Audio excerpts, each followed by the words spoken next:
All right, welcome to Fit for Tomorrow podcast. I'm your host, Austen Hutton, physical therapist. We have with us Coach Anthony Mendoza.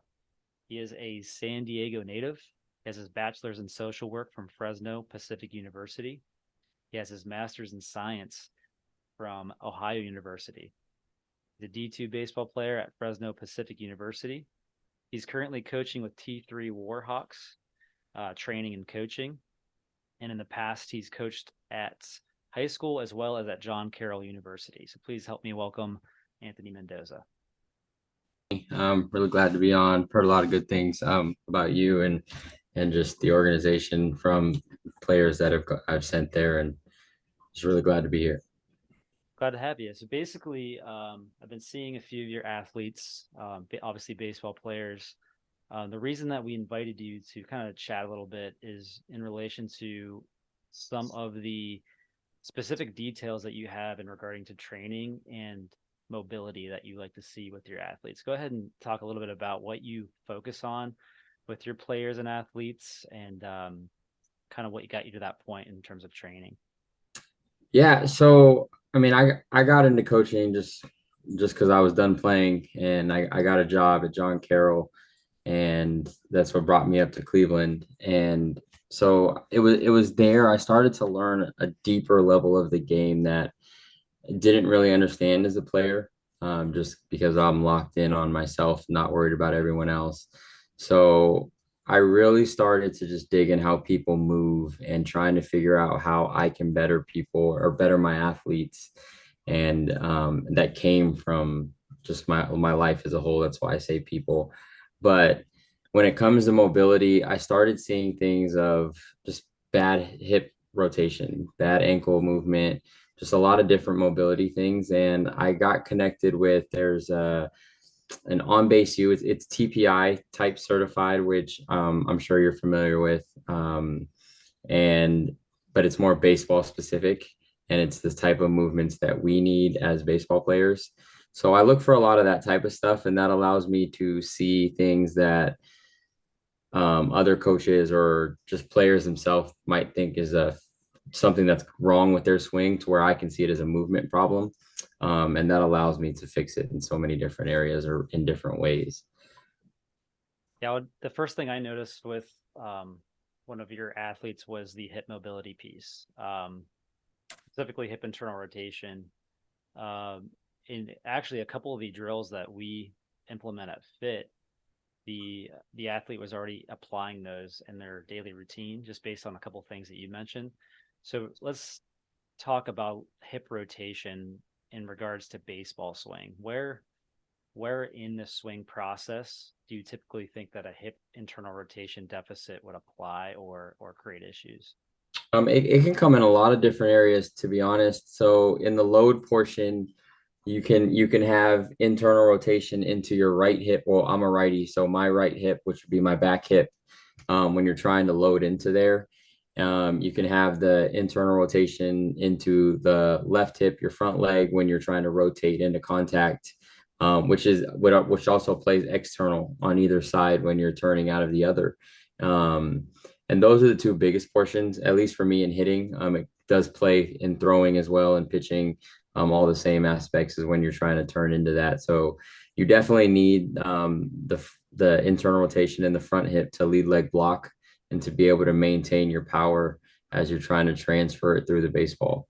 Um, the great part about which is why I look for it as much, is because I don't consider these end all be all, that if you have a limitation that you just can't do it.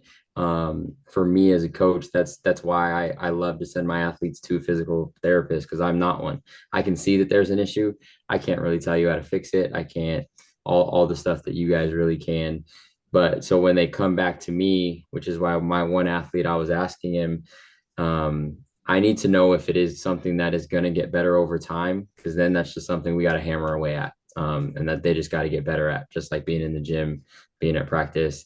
But if it's something that they physically are just going to have to deal with their entire life, and it's something that they can't, I need to find a workaround, because there are workarounds. The guys on base, the people that I learned it from, the best thing they like to say is they don't believe there's one swing to play baseball. We believe there's one swing for each person, Mhm. and we just have to find it. Yeah, within the physical therapy realm, biomechanics was focused on for so long. We thought we knew everything there was regarding biomechanics, and we come to find out that biomechanics don't exactly play out how we thought they did. We used to think that symmetry was important. We used to think that each hip is supposed to rotate the same amount as the other hip, and we come to find out that we're essentially asymmetrical in nature. There are people who are symmetrical and have the same amount of rotation on both sides, but that's a good point because you bring someone in that does have a hip rotation deficit that you see with their swing. Um, you can beat your head against the wall as much as you can for trying to improve that rotation, but maybe it's just not there. Right. So then the key is applying other techniques or other strategies to improve that bat swing. Um, so typically with from a therapy standpoint, I'd like to focus if I can't get the hip rotation to where I want it is focusing on trunk rotation, so maybe thoracolumbar mobility, because that would also get you that rotation momentum that you'd utilize for a swing as well. Um, so going into that, who is a staple like a staple baseball player, whether majors or college, that you would say exemplifies a really good rotational swing? Who is someone that if you were to show a new athlete or a new baseball player, who would you use? That's a really hard question for me specifically to answer. Yeah. Because so the way I coach it is very individualized. So I honestly look at a lot of my players and I try to I comp them to certain players. Mm-hmm. So the player you know the most, like I wouldn't consider him Aaron Judge like I wouldn't consider him Mookie Becks like. Mm-hmm. So it's just a matter of who the player is of who I'm trying to show. Mookie Betts has outstanding hip shoulder separation Mm-hmm. and his mobility. He's just one of those that you can just do that. Not everyone can, and that's why it's hard. But I would say Mookie Betts is great. Mike Trout's rotation is really good. You have to be at that level, and I think that's why if you look at it, some of them end up in a smally different position. Their foot might be a little bit more open, foot might be a little bit more closed. They might be leaned over a certain way. They started differently, and that's to create that maximal rotation for said player. Um, but natural, just turn, I would say Betts or Trout.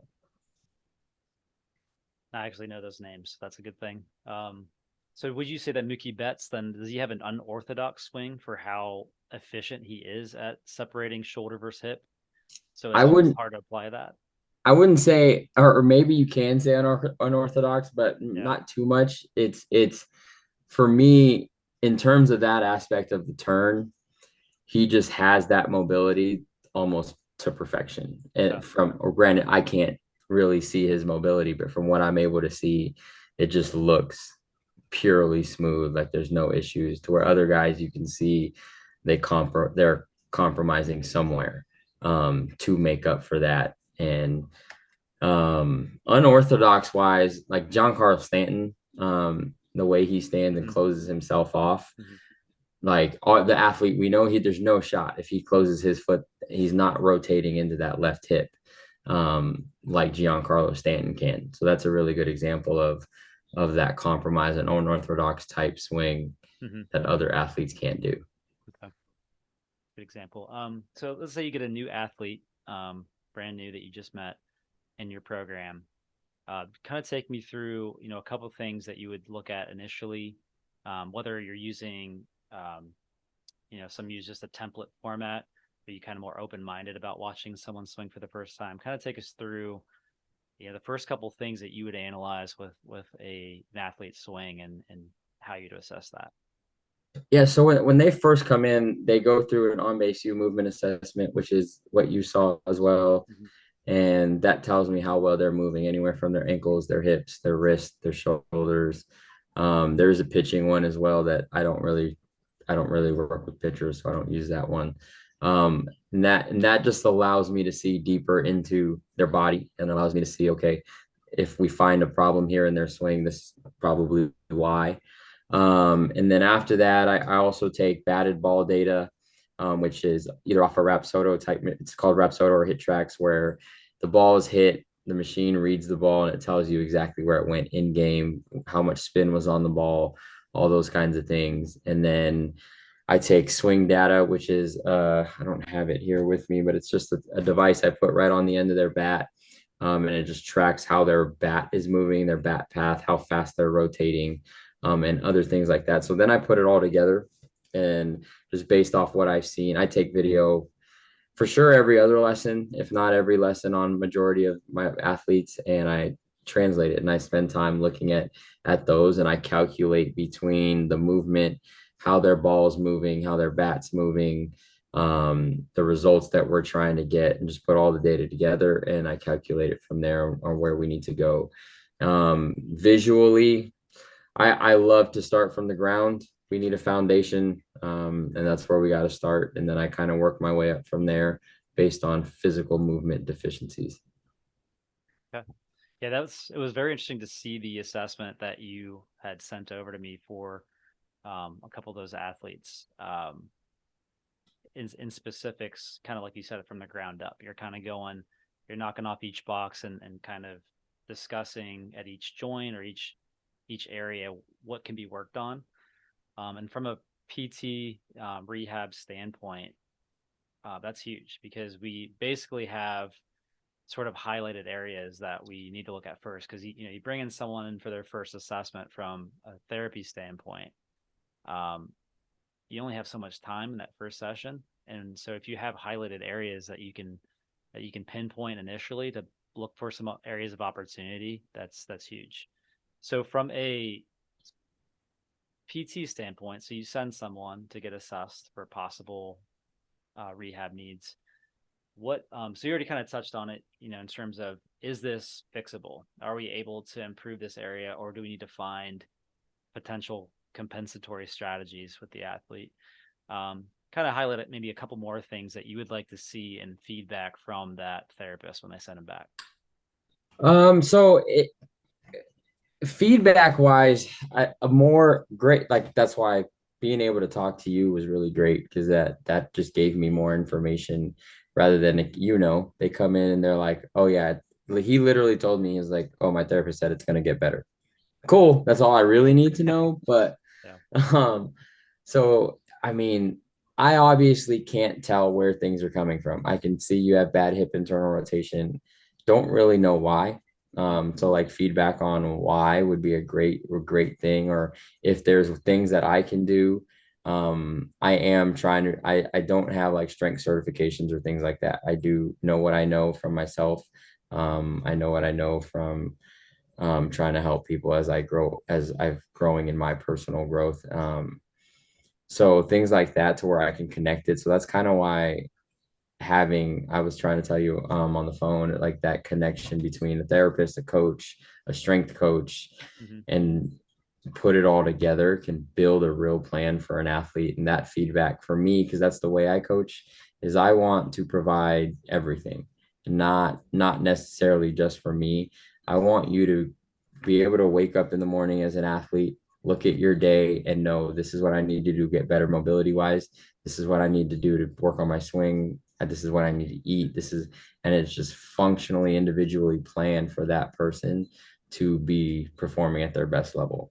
Um, any feedback to that really would really work from that aspect. So onto another topic related to preparing for a season and preparing to get better. And so you mentioned strength training, like a strength coach. What would you say in regards to types of lifts or areas of the body that should be focused on for an athlete for, let's stick with hitting, let's stick with bat swing speed, um, types of lifts or areas of focus in regards to strength training? Hamstring or RDLs, hamstrings, deadlifts are all great explosive type movements, especially because we use the lower half so much. Mm-hmm. Things that I mean, and it's all the typical type stuff. So things that are normally not talked about in terms, especially for rotational athletes, I think is ground force type movements. to really to feel their ground transfer, and that would come with less weight. That would come with more explosive type, quick, fast twitch type movements. Mhm. And I don't feel like that's implemented enough. There's a lot of med ball type rotational things that I use to try to help athletes learn how to generate power. So those are great. The back muscles are always important. I feel to just be able to counterbalance the weight of the bat as you're rotating and to be able to control your core. Your core is important. I like to call it the big muscles, especially when I'm working with a young athlete. Like use your big muscles. They're there for a reason, and we got to use them to where they like to use their forearms and their wrists, especially the little athletes. Exactly. Yeah. So the big muscles are great things for me to try to tell athletes because even the teenagers, even college kids, they don't want to truly lift and do what it takes to put that aspect into their body. The serious ones do. Even those ones take those off a little bit. So we kind of talked about it a little bit on the phone. Um, so kind of a background of something that I studied, and this was actually not my idea, but it was um, my final kind of thesis project uh, for my bachelor's degree. Was actually related to bat swing velocity. That was kind of one of the reasons I really wanted to talk to you a little bit further on this topic. But essentially, what we did, and we we kind of came up with a theory because it was kind of we had a discussion about the weighted donut, the weighted bat, um, and the on deck circle. And there was an article. I'm actually in the process of trying to find it. I've been digging at it all day and can't really find the article, but it actually didn't refute the use of a donut. It just kind of brought it into question on whether or not it actually increases bat swing.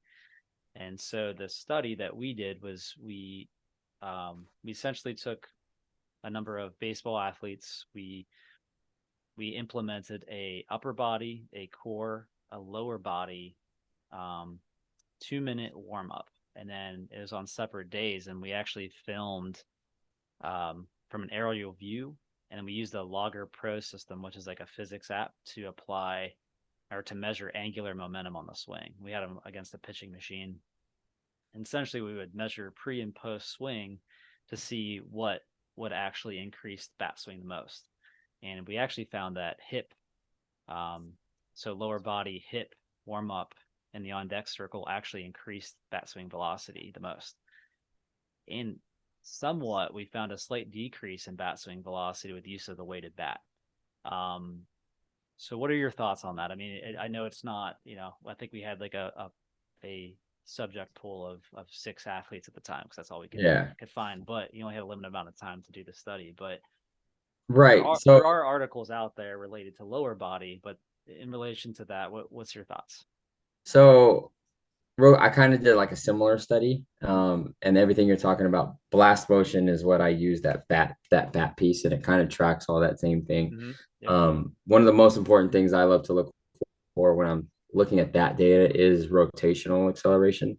So that speaks to like very similar types thing we're talking about. And I did the study with toe spacers Oh wow. with between your toes. Mm-hmm. And I had athletes put them on and I was testing to see how if they would hit the ball harder and all those kind of different things. And if they were wearing the toe spacers, they did hit it harder. Now I couldn't run like a full study. So out of a few athletes it did. Mm-hmm.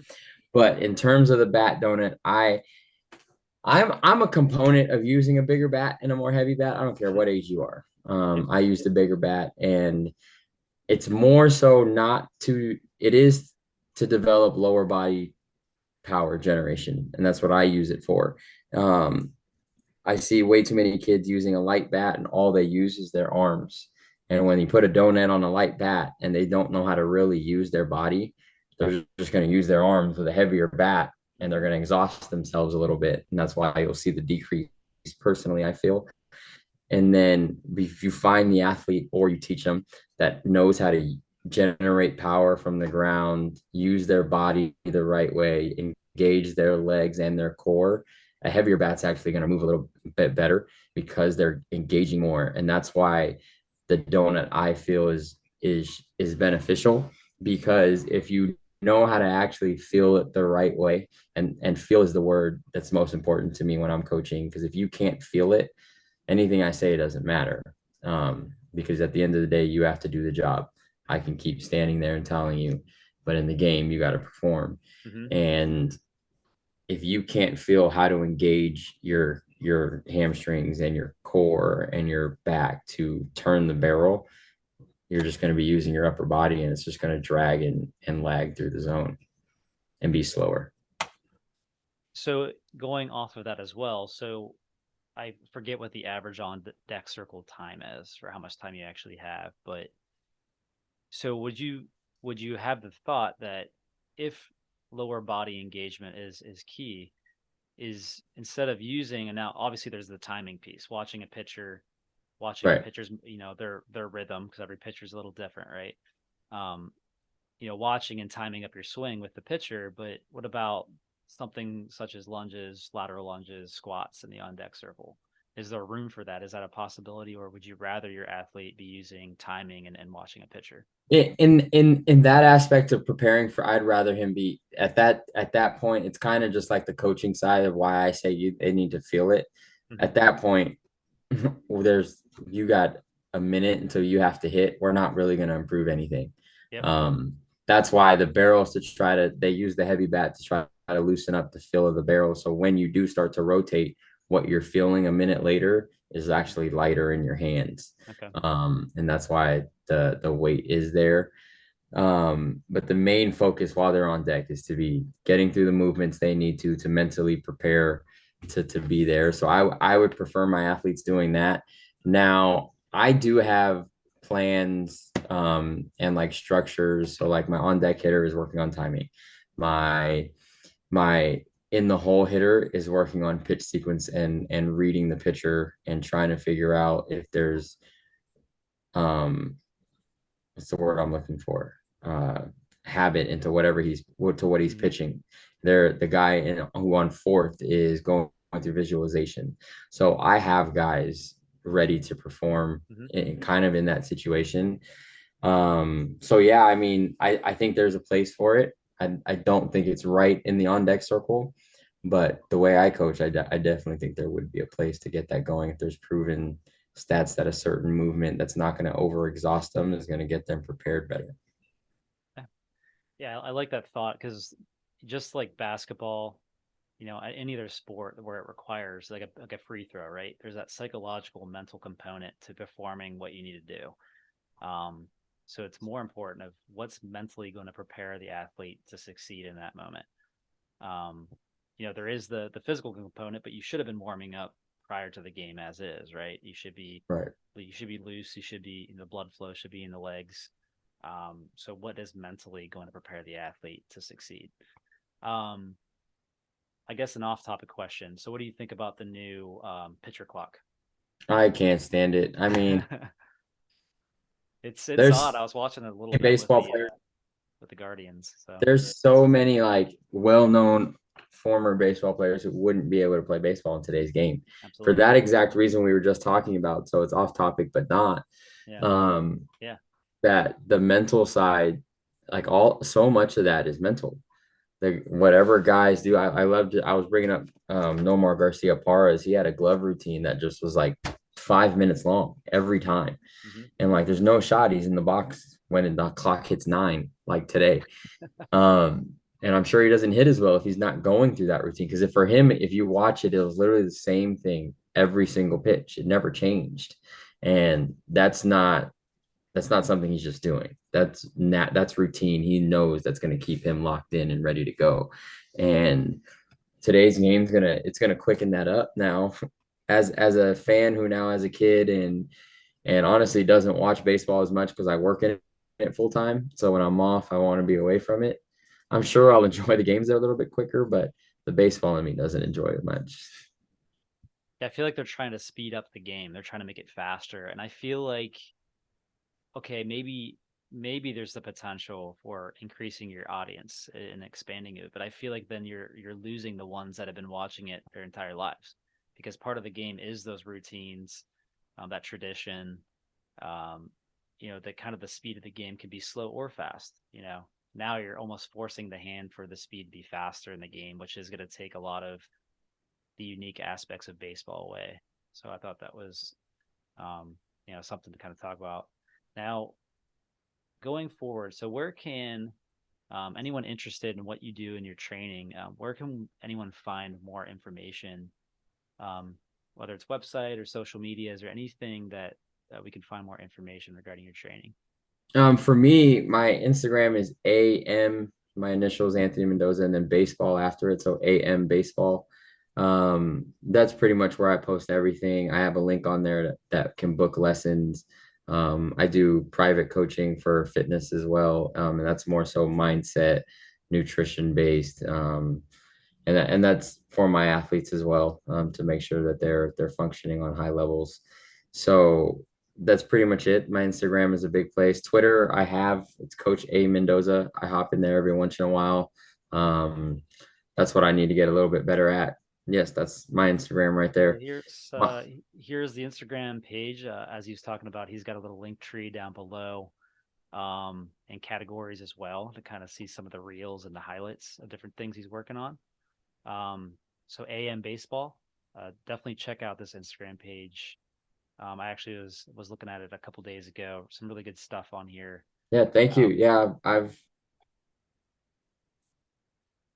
I've really worked on just trying to provide as much value as I can, and that's what I do for one my players, but also their parents. So I post a lot of parent stuff because that changed my life being a dad, and it made me a better coach. It made me a better person. So that is my why. That is my purpose behind everything. So I share a lot of parenting stuff. I mhm. share a lot of dad stuff. I obviously share a lot of baseball stuff, fitness stuff, because I was 225 pounds before I had my son, and now I weigh 154, and I'm in a Excellent. bulk. So I'm working, So what becoming so healthier myself. what was your strategy? What was your main strategy for getting back in shape?